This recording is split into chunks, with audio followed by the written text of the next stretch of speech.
Good everyone, welcome back to another video. So today we're going to be doing a bunch of different sort of unboxings, but it's basically going to be a bit of a messy video, but pretty cool. So to start off the video, what we're going to be doing is setting up a bunch of cultures for some live food that I've ordered online, and so I'm expecting the live food to arrive within the next week or so, and I just want to have everything all ready for them when they come so that we can just put in the starter cultures in straight away, and we'll be able to start feeding our fish live food. So I ordered 2 cultures from Blackwater Aquariums and a tin of brine shrimp eggs, and we also got a starter culture of microworms and a starter culture of Grindal worms. So I'm excited to feed them to the fish. Now the baby brine shrimp is meant for like the nano fish, like the very small fish that I have, and maybe even fry when we do have some. And the Grindal worms are for the adult fish, so your bigger fish like the pearl gourami, the bigger tetras and that sort of thing. They'll love that, even the koi catfish. And then we've got the microworms for, once again, the nano fish. But I mean, any size fish will eat the brine shrimp or the microworms. Super excited to get into that. So with that said, let's go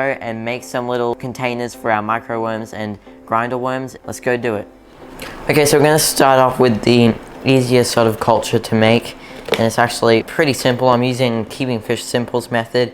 But basically, everyone really does the same ingredients and everything. Now the first thing we're going to do is cut a hole in the lid.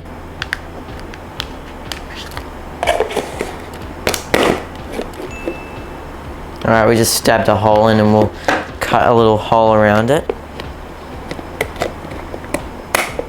Right, so we got a little hole there. And then what we're going to do next is basically get some sponge or filter floss or whatever it's called, and we're going to simply just, okay, we need a bigger piece. This is probably the worst job anyone's ever done. I had to sticky tape the little splits that any like flies and stuff could have gone through, and so just to keep it stable and the spongy foam nice and stable in. So the reason we put this on was to stop fruit flies and that sort of thing from coming in and eating the worms. So what's even easier is the next thing we're going to do is put in a bunch of oats. Oatmeal or whatever you want to call it. Now this is the first time I'm ever doing this sort of stuff, so I'm just doing what I've seen on the internet. Might even adapt some of my own ideas in the future. But yeah, then we've got about this much oats, probably a couple centimeters thick. That's probably about 5, but you know, why not, a bit extra. Now the next thing we're gonna need to do is grab some hot water and pour that in. Grab a fork, stir it around. And it said if you lean it over and it doesn't tip over, then it's a good amount that I've got in here. Yeah, it'll basically just soak like that. You'll get this sort of thing. That's done. We've got our microworm culture right here. Got to let that cool down, and then you just put in your starter culture and they'll eat the oats and that sort of thing. And once they're finished, then they'll start climbing up the walls here, and then you can get like a stick or something and scoop them off and feed them to your fish. So we're going to do one more container just so we can have 2 cultures running at once in case one fails and dies off. So we're always going to have 2 running, so 1 down, 1 more to go. And just like that, we've got our containers for our microworms to go into when we do get the delivery. So these are going to go aside, and now we're going to make a container for the Grindal worms. What we're going to be doing is getting a container and some scour pads. Now I kind of just ripped off the sponge bit. It's still a bit on there, which doesn't really matter. It's just because I wanted it to fit into this small container. And what we're going to do is lay them horizontally across here. So yeah, I'm probably going to have to cut that. Yeah, so that's perfect. We've got 1 pad there, and if we fit that in, it's perfect. So that's what we want. Maybe a little bit of a gap here, just because why not? And then we're going to grab this here. So this is a method that Blaze Aquatics uses, and like a bunch of others too. So I think it's a really good method. And basically we're just going to make that even shorter. Just want to strip like that. We might have to get 1 more scour pad because we ran out. Alright, so I didn't have any more blue ones that were of any good use. So we're just going to use this green one, even though it's, you know, not the same color. Doesn't have to be neat at all, and just like that we got our last scour pad. So let's cut this to size, and just like that basically got our Grindal worm home, where we're going to be growing them up and culturing them. And the last thing we need to do is put this on top. We've got to keep the scour pads moist, otherwise they will dry out. So I'm just going to get a spray bottle and moist them a little. We've got our lid, and we can close that. So I'm going to explain to you what we're really doing here. So the scour pads are just a non-soil version. We're going to put a probably dog food here, and the Grindal worms will feed on that, and then once they're happy they'll go onto the lid, and then when they're on the lid then you can just pick it out, scoop it off with a stick just like with the white worms, feed it to your fish. These are our cultures right here, super good. Get a good, oh okay, maybe not that good, so I'll see you guys soon. Oh bugger, oh so much effort, jeez. Okay, I'm not going to drop it again, I promise. And as you can see right there, the angelfish have laid eggs again, so it's the same day as setting up the microworm and Grindal worm culture, and so I just came up to my tank to see my angelfish had laid eggs today, which is awesome, and I'm super excited. Now I did try setting up a little floating box that wasn't connected to the actual tank water, but I was going to put an air pump in that box and have methylene blue and hatch the eggs myself, except I couldn't really get my super glue to stick any cork or styrofoam and stuff to it, so I couldn't float it. So I thought I'd just leave it with the parents and let them hatch them, and we'll do the same thing as we did last time. We'll move the Wrigglers up into the hang on breeder box, and then we'll just raise them from there. Since I'll be home to raise them up, I'll be able to do this successfully this time, which is going to be great. At least I'm hoping it'll be successful, and I think that'll turn out pretty well, so I'm excited about that. And we'll just basically wait a couple days for the angelfish eggs to hatch. This will probably be in the same video, so that'll be later on in the video though, so yeah. Alright, so it's a couple days later since I last picked up the camera. Now the angelfish eggs have hatched, which I'm super excited about. They're little Wrigglers, and I only just saw them hatched right now, so when I just got back from school, and I came home to 2 packages, an envelope sort of package and a box. So let's just get straight into the unboxing, and we'll get to the angelfish Wrigglers a bit later on. Slide it open just like that. Yeah, I know what it is. Woohoo! It probably looks like nothing when I just showed you it, but let me show you what's actually inside that little bag. I'm really excited about it, which is silly because it's not the most interesting thing. Alright, so it's actually an aquascaping kit. One of these like shovel sort of things. Very good, a good handle, and you can do that to even out the substrate when you're scaping the tank, and you put in your shrimp soil and that sort of thing. Now the next thing, we got some aquascaping tweezers, some aquascaping scissors. That's awesome. But we've got the tweezers with the flat bit, and you can already tell since I did buy these that there's clearly going to be lots of aquascaping happening over the year. Stay tuned for all that sort of stuff because I've got some really cool ideas. Now this next box, I'm pretty sure I know what it is. Now it's another aquascaping thing, and I'm probably more excited about this. Yes, it is what I was hoping it was. It's a book, Aquascaping by George Farmer. George Farmer is one of the most famous aquascapers to this day. He's greatly inspired by Amano, I'm pretty sure.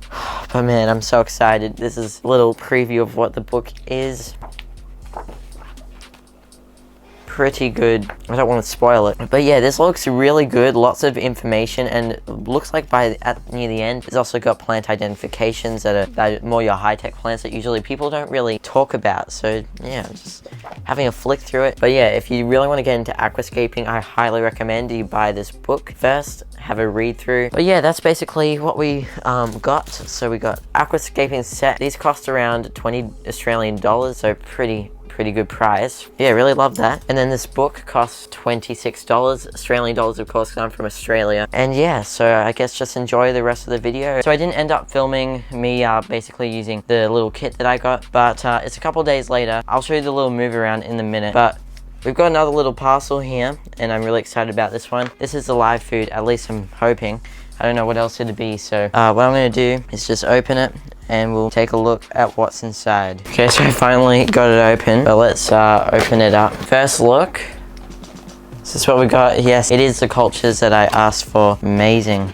Whoa, this is a baby brine shrimp. This is so much bigger than I thought. These are brine shrimp eggs, Artemia cysts. This is how big they are compared to my hand. It's massive. I think it's 500 grams. That's awesome. I'm looking forward to setting up a hatchery for that. That might not be in this video, but since we did get some Wrigglers the other day, this is going to come in handy very soon.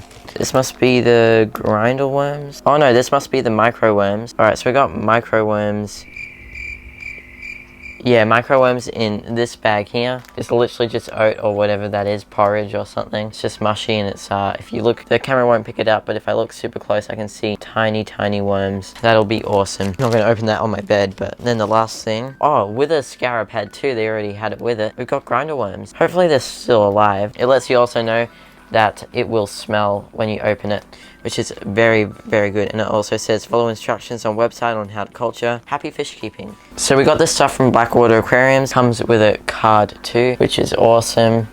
Not sure if that light's going to pick it up well. Then it's got its details on the back there too. So yeah, I'm really happy with that. I'm not really that into like buying stuff online, but the last few times I've had lots of success, and I do have quite a few things that I'm going to be ordering online over the future. I guess without any further ado, let's put these microworms and Grindal worms in the cultures. Okay, so we got the culture here opened up. It was double packed, so that's always good. Just going to scoop half of this, put it in. Yeah, this is probably the messiest and most disgusting project I've ever done. Just like that, we've got a culture and an unlimited supply of fish food. Time to put the other one in. Now there's probably a bunch of microworms still in there, so I'm just brushing the sides to get any extra microworms. And just like that, we've cultured our microworms. Pretty simple if you ask me, and yeah, this only costs about $10 a culture, so that's probably just about $10 altogether. Okay, now we're going to culture the Grindal worms. So I'm really more excited about this culture because since I do keep more bigger fish, they'll probably much prefer this. So I guess it's pretty straightforward. Just put the oh no, that went on my bed. Oh, that's not going to smell good. All of them in there, and just like that, we got our Grindal worms in. I'll put them some dog food and they'll probably eat in that, and then we can feed them to the fish. Alright, so this is what the 90-litre tank looks like now. It actually looks pretty good now. Of course, it could look a lot better. Maybe when I was escaping, if I knew a bit more, it would look really nice, but AR isn't doing amazing. I'm hoping when I do get the new light on this tank that it will grow a lot better because it'll get better lighting, but from underneath you can see with that uprooted bit over there, I still need to plant that in. You can see that vibrant purple is looking really nice, or pink, whatever you want to call that. Otherwise, I reckon I'm going to try get out the last of this moss on the bottom here, and I really like the look of the dwarf pongal at the moment. It's growing nicely now, and this rotala or whatever this is, because I got this years ago and I didn't know the name, it's actually growing really nicely. Now I did move a lot of the plants to the back, just for mainly the background plants. We left the bacopa there. I might move some of these pieces of bacopa over to there, and so we basically did move the rotala wallichii and the Nesse triflora, and that's basically what I did there, and it looks a lot better. The DIY CO2 is running now nicely. I keep having troubles with the system though. Each day, like either the suction cup falls off, or one time it stopped working for a while, but you just got to give it a shake and it's going to start going up again. Now the CO2 bubbles don't come in consistently, of course, but it's a DIY CO2 system, so what do you expect? Otherwise, the plants are doing really nicely in here. So are the fish. This male here is super aggressive. Now I can't get the camera to focus on him, but he's a monster. He's scaring all the females, so I'm not sure about it. Hopefully he does reduce his aggression a little. Other than that though, everything's doing great in here. I can't be any happier with the growth in this tank, which is awesome. And I'm always putting the air pumps on at night because the CO2 bubbles are running at night. It keeps the aeration going in, but I keep it off during the day because otherwise the CO2 bubbles just get drained out and they don't even end up injecting the CO2 into the tank. So that's how the 90-litre tank is going. That's how the rescape I kind of did, not really rescape, but just like moved around the plants a little, just tidied it up a little more. Still needs more tidying up, and I will do that very soon, but that's how the 90-litre tank's looking. Let's take a look at how the angelfish are doing. Alright, so basically I'm going to show you guys what's happened with the angelfish. So you can see we've got the parents in here, and we've already moved the wrigglers to the hang-on breeder box right here. And if you see, some have already started free swimming, which is awesome, but like they're still not strong swimmers at all yet, so it might take them a couple more days. They still got their yolk sacs, so they don't need food anytime soon or in the next few days, but there's just so many little fry in here. I hope at least like 40 survive. We've got like a heap on the bottom here too, at least 100 right now living, but I am going to be recording like the day by day growth growth of these fry and hopefully make that into a nice time-lapse sort of video, and I think that'd be really cool to see these fry grow up over the next few months. And I'm estimating in around 3 months the fry will be ready to be sold at the local fish store. But we're gonna give away these angelfish pretty soon because I just wanted to get one batch. I was originally wanting 3 batches of eggs to raise up, but I just want 1, and then I want to do stuff with this tank. So we're probably going to move out the angelfish pretty soon, maybe next weekend. I need to check with my cousin, of course. So they moved there, and I can't wait for them to start free swimming. In fact, there is some already trying to swim around. There you can see one. And if we take a look at the cultures now, the microworms seem to be working. You can see we got the microworms starting to crawl up there. But the Grindal worms, I don't know about the Grindal worms. I don't really see any eating the dog food, and I don't really see any on the plastic lid. I'm guessing maybe the first water I sprayed into the tank wasn't dechlorinated. That might have killed them, or they might have just dried out over the trip. Or these scarab pads might have chemicals in them, but pretty sure they don't. But yeah, we'll just see how that goes. It probably takes a bit longer. I haven't really looked into how long it takes for them to start eating and moving to the little platform. At least the microworms are already doing really well, so I'm really happy about that, and the fry will be getting plenty of them over the next couple months. So that's basically, we've done a lot in this video, and if you're still watching, thanks so much. It means a lot. Have an awesome day, and I'll see you all in the next video.